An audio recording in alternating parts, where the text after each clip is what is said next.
If you've struggled making intermittent fasting work for you, then stick around because today I'm showing 5 hacks that make intermittent fasting more effective and easier, especially for women. And make sure to stay until the very end because I'll also be covering who should not be intermittent fasting. And yes, intermittent fasting is not for everyone. Now, the type of intermittent fasting that I'm referring to today is the most popular version, and that is a 16-hour fast with an 8-hour eating window. For most people, the easiest thing to skip would be breakfast. And that's because we live, most of us, in our American society where dinner is the biggest meal of the day. That's where we're eating with family. And so it's difficult to skip dinner instead of breakfast. It's really easy to skip breakfast. But it's actually healthier for you to skip dinner, or at least to move your eating window so that you're ending a little bit earlier. Dr. Greger says that in order to follow our circadian rhythm, we want to make sure that we're done eating by 7 p.m. every night. So that's the best way to follow that circadian rhythm. If you did that, then you would be fasting until about 11 o'clock and then eating a big kind of breakfast and then maybe a small snack in between and then a big dinner. So you're not eating 3 meals, you're eating 2 meals and even just 2 meals or 2 meals and a small snack. And that's why overall you tend to consume a lot less calories because you're forcing your eating window into a smaller amount of time. Let's dive in.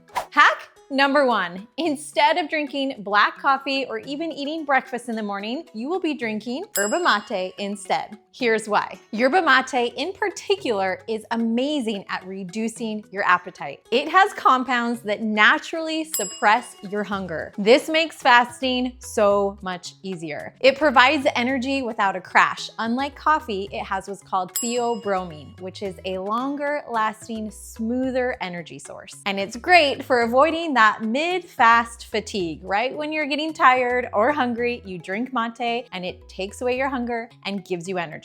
Yerba mate in particular also helps with fat oxidation, which basically means that it helps you burn fat for energy a lot easier. You know that stored fat that you want to get rid of? That fat. It's full of antioxidants and polyphenols that help support digestion and gut health. And last but not least, the combination of the antioxidants with the caffeine helps to support mental clarity and focus. It really is amazing. But how do you drink it, and what if you don't like the taste? Well, let me show you how to fix that. I first learned about yerba mate on my church mission in Argentina, where I lived for a year and a half. Everyone would drink mate all day long in this particular cup, and they would share it with everyone around them. We were not allowed to drink it, but when I did taste it, I thought it was disgusting. It naturally has a very earthy, herby flavor, and if you like the taste, then the best option for you would just be to buy the yerba mate powder or the traditional tea bags, and you can drink it from there. What I like about the powder is you can drink it both hot and cold, where with the tea bags, then you'll just want to drink it hot. But this particular yerba mate was a game changer for me. It tastes just like lemonade, and I'm gonna show you how I put this together. This is what I replace instead of breakfast when I am intermittent fasting.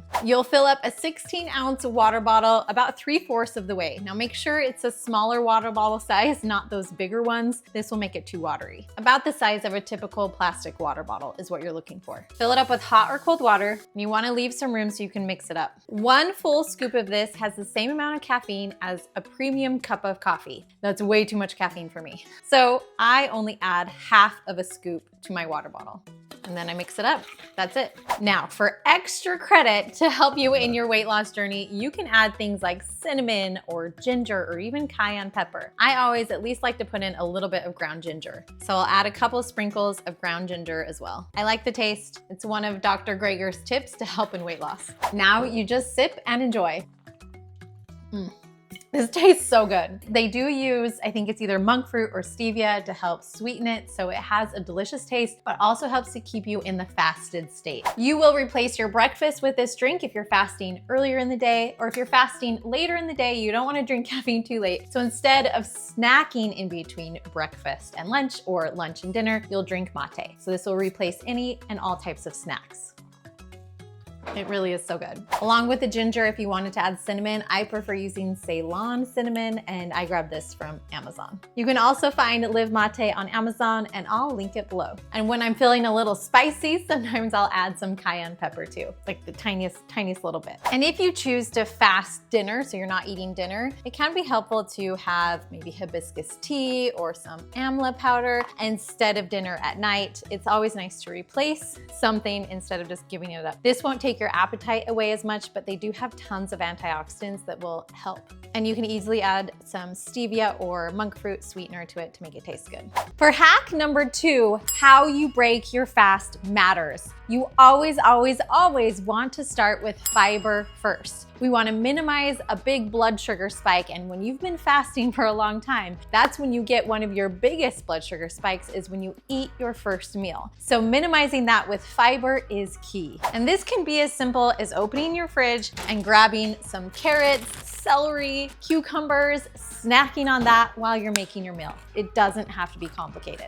A handful of veggies is all you need. Doing this will not only reduce your blood sugar spikes, but it will also help to keep you fuller for longer and help support your gut health, which is key for digestion and weight loss. I got these supplements on Amazon, but you can also get this one at Costco. And what's nice is you can just keep the packet in your purse or in your car or in your coat pocket. So if you're out and about or at a restaurant and you don't have the ability to eat your fiber first, then you can drink your fiber first. Let me show you how you do that. You would fill up a glass, about a cup of water, then open it up, pour it in. If you're at a restaurant, you can just use your straw to mix it up or use a frother. Bottoms up, drink this before your meal or eat vegetables before your meal.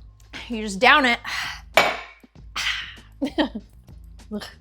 This one is tasteless, which is kind of nice. This one is very sweet. It's made with stevia. And this one is a lot cheaper than the other options, but it just comes in its own bag of this white powder. So you would add about 1 or 2 tablespoons in water before you eat. It's not as convenient for on the go, but it's a lot cheaper. You can put it in baggies instead. On average, people who consume vegetable first or eat fiber first eat about 100 calories less in that next meal. So it's worth doing that little tiny step to help you from overeating later on. And it works because it keeps you fuller faster. If you're worried about gas and bloating, just start low and go slow, maybe half of the packet instead of the full thing, or a little bit less veggies instead of a big handful. Hey, real quick, not only do I love to share my favorite vegan and plant-based recipes on this channel, but I also run a plant-based nutrition membership. In my membership, I help women transition to eating more plants so that you can lose weight without even trying, have more energy, improve your gut health, and just live a longer, healthier life. For this video only, I have a 30-day free trial for a very limited time. So go ahead and click on the link below so that you can join our membership for free for 30 days. Try it out, see if it's a good fit for you so that we can give you the support,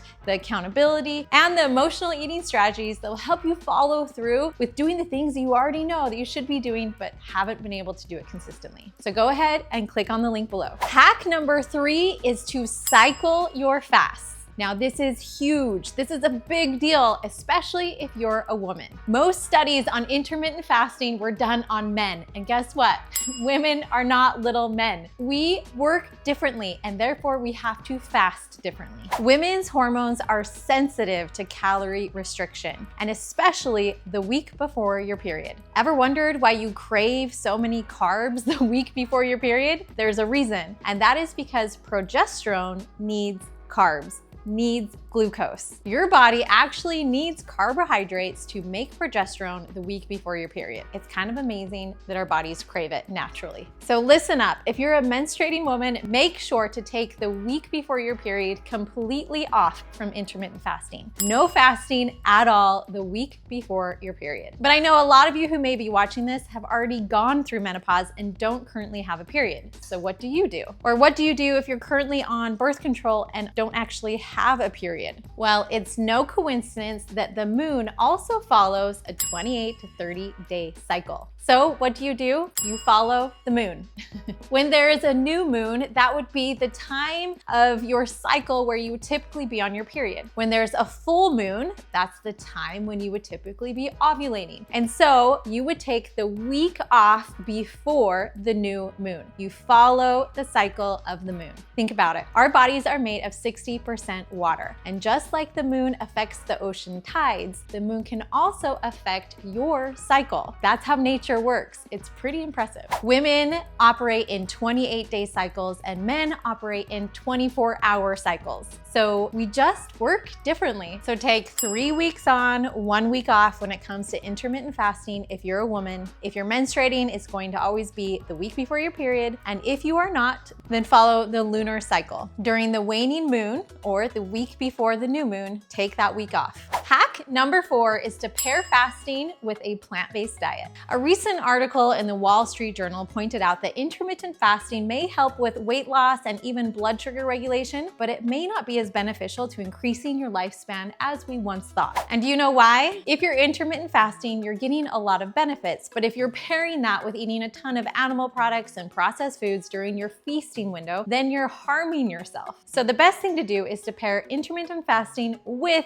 a whole food plant-based diet. You want to prioritize eating at least 5 fruits and veggies during your feasting window. That is key. You want to focus on whole plant foods and not processed junk foods, even the processed vegan junk foods. Doing this is key for increasing your lifespan. You also want to minimize added sugar. Try not to eat over 25 grams of added sugar a day, and the less, the better, honestly. You want to be winning with intermittent fasting in both the weight loss, but also the long-term health. So make sure to focus on eating plant-based. Now this leads me to hack number 5, which is to minimize muscle loss. That's right, you wanna make sure to not only eat a plant-based diet, but to also eat adequate protein so that you're not losing muscle along with all of the fat loss. One of the biggest downsides to intermittent fasting is it can increase your risk of losing muscle. So what's the fix? You need to be doing 2 things. Number 1 is eating adequate protein. The RDA for protein is 0.36 grams per pound of body weight. Let's just start there, okay? Make sure for an average woman that you're getting at least 50 to 60 grams of protein in that day, which can be more difficult than you think if you're only eating 2 meals a day. That's 25 to 30 grams per meal. When you sit down to eat, make sure it includes tempeh, beans, TVP, soy curls, lentils. And a big tip is that you can also use protein bars or protein powders as dessert. This really can help. If you just want to add a protein drink for dessert or a protein bar, that can be a game changer to getting enough protein. But do you want to know the number 1 indicator for preventing muscle loss? That is strength training. You cannot just intermittent fast. You have to train your muscles. You have to do strength training along with it. Muscle protein synthesis only works if you're actually lifting weights. Resistance training is key for muscle preservation. Any type works. If it's Pilates for you, that's great. Just use those muscles. If it's going to the gym, lifting heavy weights, that's great. Just exercise in a way that's not just cardio, it's using the muscles on your body, because if you don't use it, you lose it. Right now, the 2 types of protein bars that I like to eat instead of eating dessert is these Orgain protein snack bars. They're just from Amazon, I'll link them below. They literally taste like cookies. And then these True bars, the cookie ones, these are so good. Not a ton of calories, and you just get that little protein boost of 10 grams. This one's 12 grams and a little bit more caloric, but it's just made of whole ingredients. And what's even better than a protein bar are these edamame beans. And you can buy them in the little snack form. They're so good. They have tons of protein, and it's a great way just to add a little bit more protein to your day. 100 calories, 11 grams of protein. When it comes to protein powders, the Truvani brand I think tastes delicious, as well as the Complement brand. These are 2 plant-based proteins that I think are yummy. Adding a soy-based yogurt can also help increase your protein numbers, and I have a recipe for that in my dairy hacks video, so make sure to check that one out too. and I'll link it below. Now let's talk about who should not be intermittent fasting. If you're trying to build a lot of muscle mass, fasting may actually hinder your progress. When you exercise in a fasted state, you may not be able to push as hard as you could be able to if you weren't fasting, if you were actually fed. So if you're trying to really make gains, eating before working out will be better. If you're trying to lose weight, however, then working out in a fasted state may be better for you. Now, this is another big one. If you have a history of eating disorders, fasting may not be for you, especially binge eating. When you're in a fasted state, you may be doing okay, but as soon as you get around food, if you tend to overeat because you're just starving and that's a habit that you've gotten into, then fasting may not be the best option for you. If you live a high stress lifestyle, fasting may not be the best option for you. Fasting is another type of stress, and so it will increase your cortisol levels, which will make it even harder for you to lose weight. It's stressful to fast, and if you're already stressed about work, about school, about your kids, about your spouse, about your grandkids, it may make things worse. If you're pregnant or breastfeeding, you need consistent nutrition for you and your baby. So fasting may not be the best thing for you to be doing for this phase of life. And lastly, if you have a thyroid issue, fasting can sometimes slow down thyroid function, and therefore you may want to consult with your doctor first. Now, if you like this video and you're also trying to overcome maybe a weight loss plateau in your plant-based diet, then you may also like watching the Eat to Live video of what we followed after my husband's stroke, or even a Mary's mini video, or my Daily Dozen video. So feel free to try any of those other methods out, especially if you're not one who loves to intermittent fast.